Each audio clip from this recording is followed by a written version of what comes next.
Buenas noches, hermanos. Dios les bendiga. Gusto de saludarles nuevamente. Gracias por esta invitación. Y desde acá les saluda un servidor, Andrés San Martín Arrizaga, desde Temuco, Chile.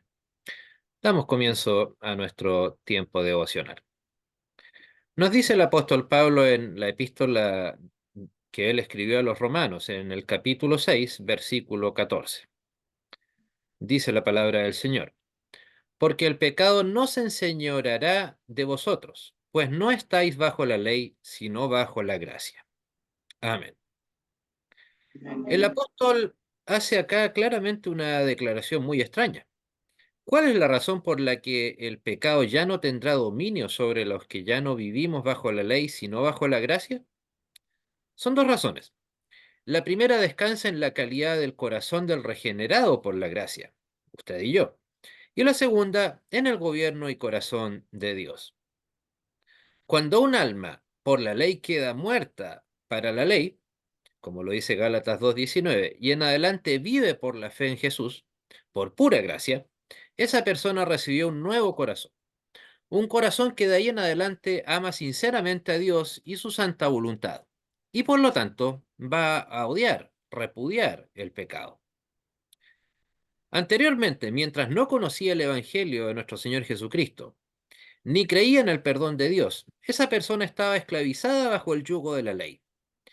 Seguramente esa persona pensaba que debía satisfacer las demandas de la ley de Dios por medio de su esfuerzo propio, y concebía a Dios como un juez airado y amenazante a causa de sus pecados, como por ejemplo lo que le sucedió a Martín Lutero.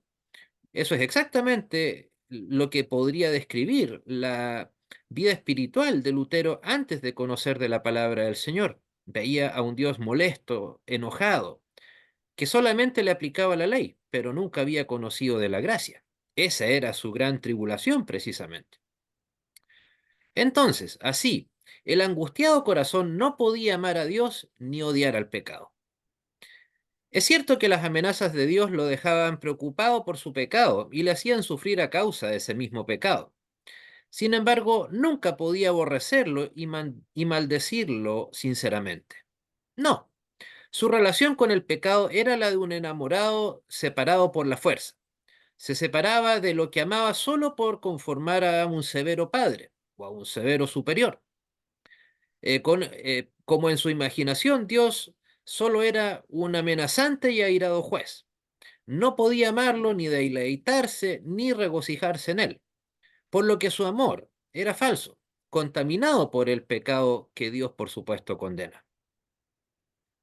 Bien dijo alguna vez un creyente: al pecado no perdonado se le sigue amando, solo al pecado perdonado se le odia.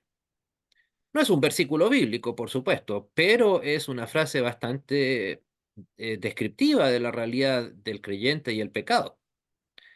Y el amor es el mayor poder en el ser humano. El objeto de mi amor me domina. El amor y regocijo en el Señor y el odio hacia el pecado surgen en el alma que el Señor libra de la esclavitud del pecado y traslada a su reino de gracia. Y en esas virtudes no son solamente una respuesta de amor natural, son la simiente de Dios en los regenerados, como lo dice Primera de Juan 3:9. El Espíritu Santo, morando en el corazón del creyente, produce esos frutos. Y es solo esta simiente de Dios la que vence, domina y destruye el pecado, la que logra que no practiquemos más el pecado, como dice San Juan en Primera de Juan 3:9. Ya no podemos sentirnos felices por el pecado, y por eso no podemos seguir siendo siervos del pecado, como lo dice Romanos 6:18. Así entonces, el pecado ya no ha de dominar más. Esto es lo primero que hemos de notar aquí para entender este texto. Pero aún todavía queda algo aparentemente oculto. El apóstol dice que el pecado ya no se enseñoreará de vosotros, porque ya no estáis más bajo la ley, sino bajo la gracia. Esta declaración se basa en algo más que en nuestra mentalidad nueva y santificada, que por supuesto cada creyente debiese tener. Se basa en Dios. El secreto es el siguiente: cuando una persona ha muerto para la ley y tiene su consuelo solo en Dios y en su gracia, está en la situación de un niño débil y dependiente, de quien Dios mismo se hizo responsable. El apóstol dice, cuando soy débil, entonces soy fuerte, como lo hizo en 2 Corintios 12:10. Con eso expresa el secreto. Esto se basa en lo que dijo el Señor: mi poder se perfecciona en la debilidad. Solo los débiles comprueban el poder de Dios. Dios no les concede su poder a los supuestamente fuertes, a los que todavía creen que tienen suficiente fuerza de voluntad para arreglar sus problemas solos. No, Dios les concede su poder a los que quedaron avergonzados y quebrantados con todas sus obras propias, y los que por eso ahora confían solamente en la gracia de Cristo.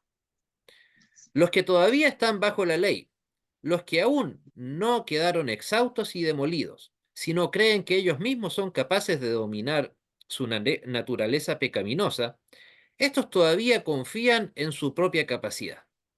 Y aun cuando oran a Dios pidiéndole poder, es contrario a la sabiduría y a la gracia de Dios concederle ese poder, porque en lo más íntimo de su ser todavía están confiando en su propio poder.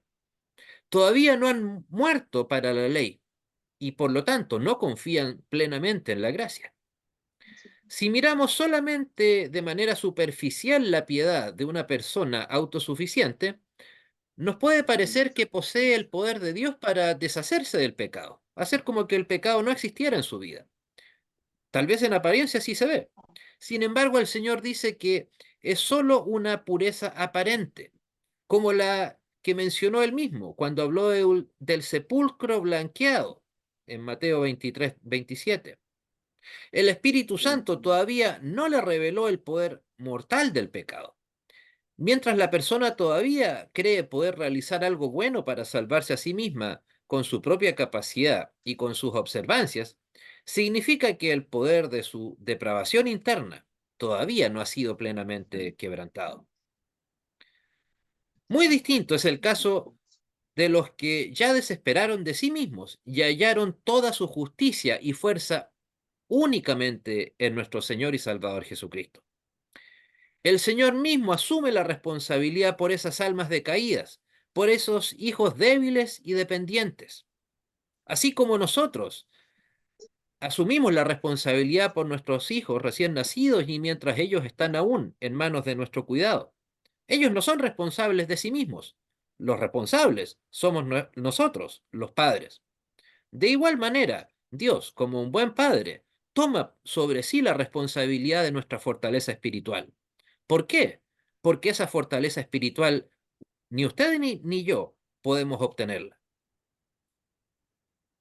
Él nos consuela y les agrega además: bástate mi gracia, porque mi poder se perfecciona en tu debilidad. Como le dijo en esas fuertes palabras nuestro Señor Jesucristo al apóstol Pablo en 2 Corintios 12:9. Esta es la segunda razón por la que el apóstol puede declarar que el pecado no se enseñoreará de los que ya no están bajo la ley, sino bajo la gracia. Todo esto es un secreto para nuestra razón. Por eso necesitamos prestar atención especial a la instrucción que el apóstol nos ha dado aquí. Podemos controlar el pecado solo, única y exclusivamente, cuando no estemos más bajo la ley, sino bajo la gracia. Amén. Amén.